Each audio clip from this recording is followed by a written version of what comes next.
अपनी शादी की बात सुनकर आरुषि फट पड़ी। कहने लगी, क्या एक बार मेरी ज़िंदगी बर्बाद करके आप सबको तसल्ली नहीं हुई जो फिर से? अरे छोड़ दो ना मुझे मेरे हाल पर, जाओ निकलो मेरे कमरे से, कहकर उसने अपने पास पड़े कुशन को दीवार पर दे मारा। संध्या आंखों में आंसू लिए कुछ न बोल सककर कमरे से बाहर आ गई। आखिर उसकी इस हालत के जिम्मेदार भी तो वे ही थे। बिना जांच पड़ताल किए सिर्फ लड़के वालों की हैसियत देखकर उन्होंने अपनी इकलौती बेटी को उस हैवान के संग बांध दिया। यह भी न सोचा कि आखिर क्यों इतने पैसे वाले लोग एक साधारण परिवार की लड़की से अपने बेटे की शादी करना चाहते हैं। जरा सोचने की कहीं आरुषि के दिल में कोई और तो नहीं बसा है। वैसे दबे मुंह ही पर कितनी बार आरुषि ने बताया चाहा कि वह दीपक से प्यार करती है, लेकिन शायद उसके माता पिता यह बात जानना ही नहीं चाहते थे। दीपक और आरुषि एक ही कॉलेज में पढ़ते थे, दोनों अंतिम वर्ष के छात्र थे। जब कभी दीपक आरुषि के संग दिख जाता, संध्या उसे ऐसे घूर कर देखती कि बेचारा सहम उठता। कभी उसकी हिम्मत ही नहीं हुई यह बताने की कि वह आरुषि से प्यार करता है, पर मन ही मन आरुषि की ही माला जपता रहता था और आरुषि भी उसी के सपने देखा करती थी। सुनील अच्छा लड़का तो है ही, उसकी हैसियत भी हमसे ऊपर है। अरे तुम्हें तो खुश होना चाहिए जो उन्होंने अपने बेटे के लिए तुम्हारा हाथ मांगा, वरना क्या उनके बेटे के लिए लड़कियों की कमी है इस दुनिया में? आरुषि के पिता रमेश ने उसे समझाते हुए कहा, पर एक बार भी यह जानने की कोशिश नहीं की कि आरुषि मन से इस शादी के लिए तैयार है या भी नहीं। माँ बाप की मर्जी और समाज में उनकी नाक ऊंची रहे, यह सोचकर भारी मन से ही सही पर आरुषि ने इस रिश्ते के लिए हामी भर दी। वह कभी नहीं चाहेगी कि उसके कारण उसके माता पिता दुखी हों। कहने को तो लड़के वाले बहुत पैसे वाले थे, लेकिन फिर भी उन्होंने मुँह मांगा दहेज पाया। अब हमारी एक ही तो बेटी है, हमारे बाद जो भी है सब उसका ही है, तो फिर क्या हर्ज है, अभी दे या बाद में? यह सोचकर रमेश और संध्या उनकी हर डिमांड पूरी करते रहे, पर उनमें तो संतोष नाम की चीज़ ही नहीं थी। अपने नाते रिश्तेदारों को वे यह कहते अघाते नहीं थे कि उनकी बेटी इतने बड़े घर में ब्याह रही हैं। लोग भी सुनकर कहते कि भाई रमेश ने तो इतने बड़े घर में अपनी बेटी का ब्याह कर गंगा नहा ली। दिल पर पत्थर रख आरुषि भी अपने प्यार को भुलाकर ससुराल चली पड़ी। विदाई के वक्त उसने देखा एक कोने में खड़ा दीपक अपने आंसू पोंछ रहा था। ससुराल पहुंचने पर नववधू का बहुत स्वागत हुआ। छुई मुई से घूंघट ओढ़कर दुल्हन की तरह वह भी अपने पति का इंतजार कर रही थी। वह आया तो आरुषि का दिल धड़का और फिर संभला भी। लेकिन सोचिए जरा, क्या बीती होगी उस लड़की पर जिसकी सुहागरात पर उसका पति यह बोले कि वह उसके साथ संबंध बनाने में सक्षम नहीं है और वह इस बात के लिए उसे माफ़ कर दे। सुनकर धक रह गया आरुषि का कलेजा। आखिर क्या बीती होगी उसके दिल पर जब उसे यह पता चला कि उसका पति नामर्द है और धोखे में रख कर उसने उसे ब्याह लिया। पर क्यों जानबूझकर उसके साथ ऐसा किया गया? क्यों उसे और उसके परिवार को धोखे में रखा गया? ये सवाल जब उसने अपने पति से पूछे तो कोई जवाब न देकर वह कमरे से बाहर चला गया। आरुषि की पूरी रात सिसकते ही बीती। उसकी सुहागरात एक काली रात बन कर रह गई। सुबह नहा धोकर उसने अपने बड़ों का प्रणाम किया और जो भी बाकी बची रस्में थी उन्हें निभाया। उसने सोचा कि रात वाली बात वह अपनी सास को बताए और पूछे कि क्यों उसके जीवन के साथ खिलवाड़ किया गया, लेकिन उसकी ज़बान ही नहीं खुली यह कहने को। कुछ समझ ही नहीं आ रहा था कि उसे कि करे तो करे क्या, क्योंकि रिसेप्शन पर भी सब लोगों के सामने सुनील जो उसके साथ ऐसे बिहेव कर रहा था जैसे उनकी सुहागरात बहुत मज़ेदार रही। हंस हंस कर वह अपने दोस्तों को कुछ बता रहा था और वे चटकारे लेते हुए सुन रहे थे। आरुषि समझ गई शायद उसके घर वालों को सुनील के बारे में कुछ पता न हो, उन सबको भी उसने धोखे में रखा हुआ हो। पग फेर पर जब रमेश उसे लिवाने आए और पूछने पर कि वह अपने ससुराल में खुश है, आरुषि खून का घूंट पीकर रह गई। फिर उसने वही जवाब दिया जिससे रमेश और संध्या को तसल्ली हो। एक अच्छे पति की तरह सुनील उसे उसके मायके से लिवाने भी आ गया। पूरे सम्मान के साथ उसने अपने सास ससुर के पांव छुए और कहा कि वे आरुषि की बिल्कुल चिंता न करें, क्योंकि अब वह उनकी जिम्मेदारी है। धन्य हो गए थे रमेश और संध्या संस्कारी दामाद पाकर, लेकिन उन्हें क्या पता कि सच्चाई क्या है। वह तो बस आरुषि की जानती ही थी और अंदर ही अंदर जल रही थी।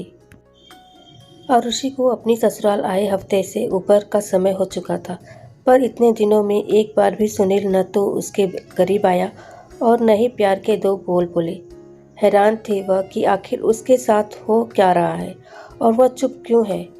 बता क्यों नहीं देती सबको कि सुनील ने उसके साथ धोखा किया है, लेकिन किसके से कहे और क्या कहे, सोचकर वह चुप हो जाती। एक रात नींद में ही आरुषि को लगा कि कोई उसके पीछे सोया है। शायद सुनील है, उसे लगा, लेकिन जिस तरह से वह इंसान उसके शरीर पर अपना हाथ फिरा रहा था, उसे शंका हुई। जब उसने लाइट जलाकर देखा तो थम रह गई, क्योंकि वहाँ सुनील नहीं बल्कि उसका पिता था, जो आधे कपड़ों में उसके बेड पर पड़ा उसे गंदी नज़रों से घूर रहा था। आप यहाँ मेरे कमरे में क्या कर रहे हैं पिताजी, कहकर वह अपने कपड़े ठीक करने लगी। लेकिन जरा उसका ढीठपन तो देखो। उसने तो आरुषि को खींचकर अपनी बाहों में भर लिया और उसके साथ जबरदस्ती करने की कोशिश करने लगा। आरुषि को अपनी ही आंखों पर विश्वास नहीं हो रहा था कि उसका ससुर ही उसके साथ। मैं आपकी बहू हूँ, फिर कैसे आप मेरे साथ? वह डर के मारे हकलाते हुए बोली। बहू?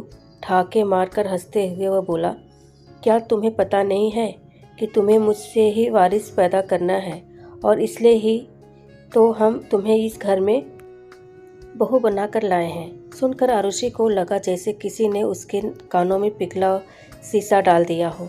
वह कहने लगी, यह कैसे पागलों की बातें कर रहे हैं आप? क्या शर्मो हया बेच खाई है? पर वह कहाँ कुछ सुनने समझने वाला था। फिर उसने आरुषि के ऊपर झपट्टा मारा, लेकिन उसने अपने आप को उस दरिंदे से बचाने के लिए जैसे ही दरवाज़ा खोला, सामने ही सुनील और उसके माँ खड़े मिले। घबराकर वह अपनी सास से लिपट गई और रोते हुए कहने लगी कि कैसे उसके ससुर ने उसके साथ जबरदस्ती करना चाह रहे हैं। उसे बचा लें, बहुत हो चुका यह चूहे बिल्ली का खेल। कान खोलकर सुन लो तुम कि ये सब जो हो रहा है न, वह हम सब हमारी मर्जी से ही हो रहा है, और हम तुम्हें इसी वास्ते इस घर में बहू बनाकर लाए हैं। ज़्यादा फड़फड़ाओ मत, और जो हो रहा है होने दो। अपनी सास के मुंह से भी ऐसी बात सुनकर आरुषि का दिमाग घूम गया। उसे लगा वह बेहोश होकर गिर पड़ेगी। फिर अपने आप को संभालते हुए उसने कहा, तो क्या आपको भी पता है कि आपका बेटा? हाँ, और इसलिए तो तुम जैसी साधारण लड़की को हमने इस घर में स्थान दिया, वरना लड़कियों की कमी थी क्या हमारे बेटे के लिए? पर मैं ही क्यों? यह बात हमें बताई क्यों नहीं गई? ये सारी बातें शादी के पहले क्यों धोखे में रखा आप सब ने हमें? बताइए न। चीखते हुए आरुषि कहने लगी, आप लोगों को क्या लगता है कि मैं यह सब चुपचाप सहती रहूँगी? नहीं, बताऊँगी सबको तुम सबकी असलियत। क्या कहा? असलियत बताएगी? किसे? अपने बाप को, जो दिल का मरीज है? सोच, अगर तेरे बाप को कुछ हो गया तो फिर तेरी माँ का क्या होगा? कहाँ जाएगी वह तुझे लेकर?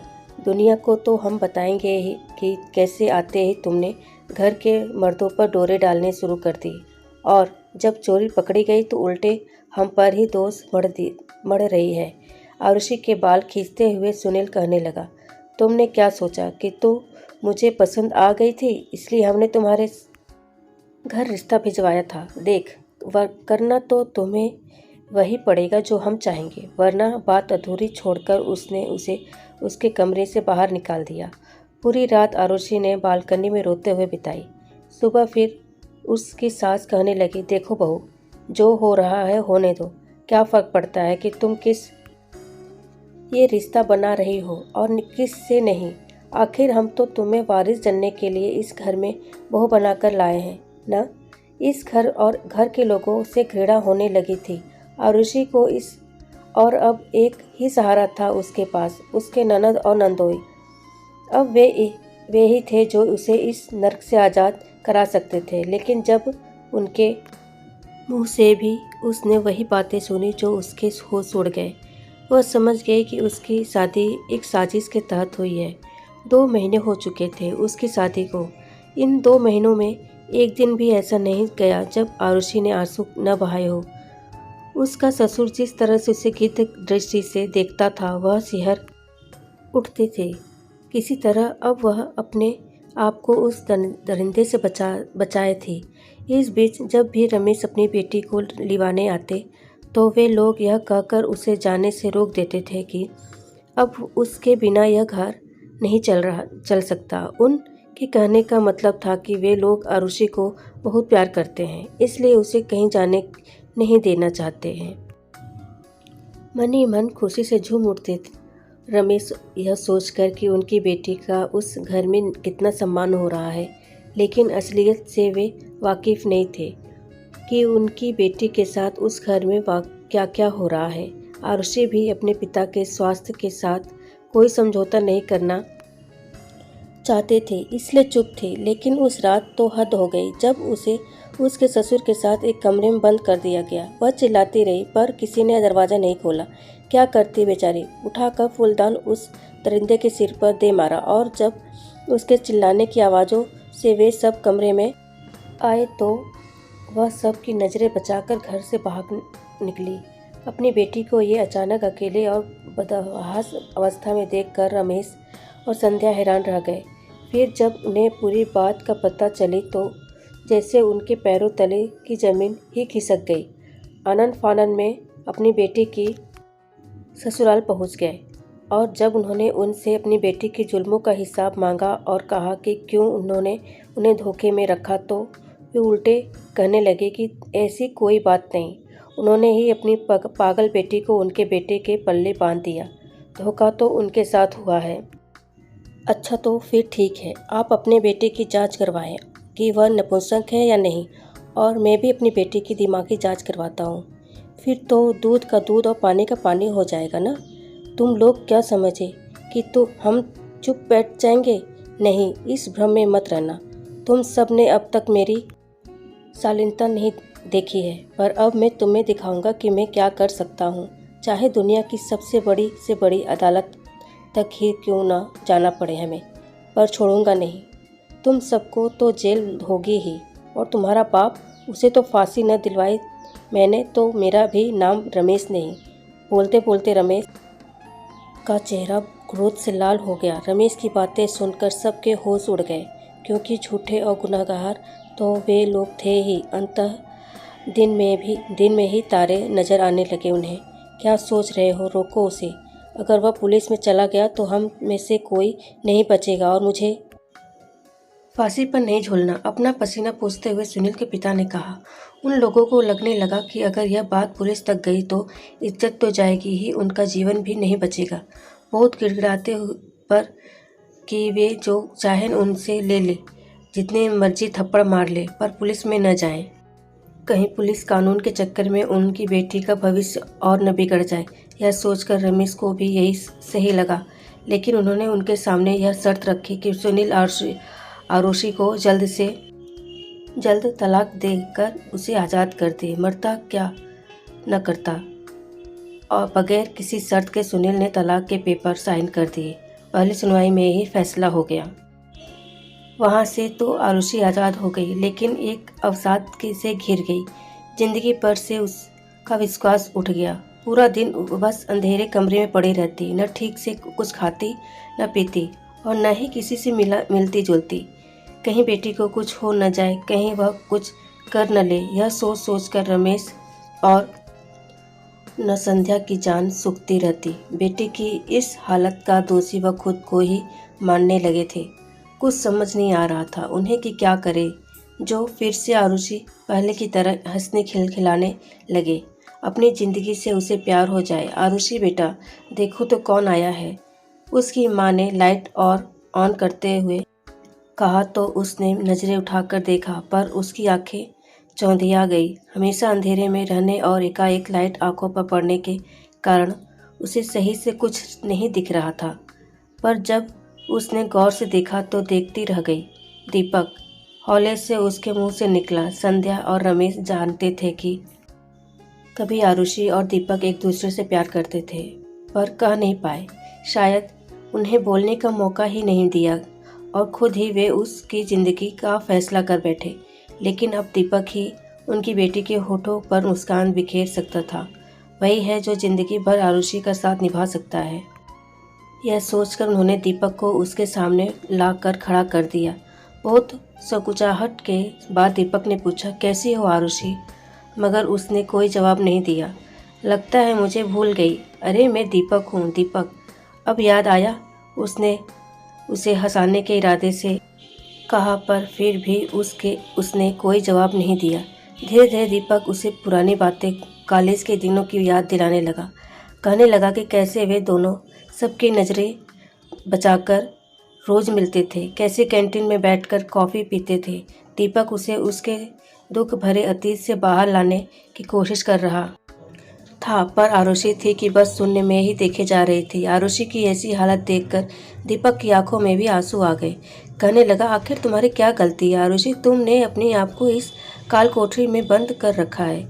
ऐसा कर के क्यों तुम खुद को सजा दे रही हो? क्या अंधेरे में बैठने से तुम्हारी समस्या हल हो जाएगी, या जिसने तुम्हारे साथ गलत किया उसे सजा मिल जाएगी? बोलो। तो मैं क्या करूं दीपक, क्या करूं मैंने तो वही किया न जो मेरे मम्मी पापा ने चाहा। फिर क्या मिला मुझे? अपने आंसू पोंछते हुए आरुषि कहने लगी। उसकी बातें सुनकर संध्या भी फफक कर रोने लगी। आरुषि का हाथ अपने हाथों हथेलियों में दबाकर दीपक कहने लगा, ठीक है, कभी न कभी हमसे गलतियां हो जाती हैं, लेकिन इसका यह मतलब तो नहीं कि हम उन्हीं गलतियों को लेकर अपने जीवन को नर्क बनाते रहें। ज़िंदगी हमसे यही चाहती है कि हम अपने उजाले खुद तय करें और उन पर यकीन रखें। Just believe and win. अवसाद और तनाव के अंधेरे को हटाकर जीवन को खुशियों के उजाले से भरना कोई कठिन काम नहीं है, बशर्ते हम में बीती बातों को भूलने की क्षमता हो। आरुषि, एक डर आ गया है तुम्हारे अंदर।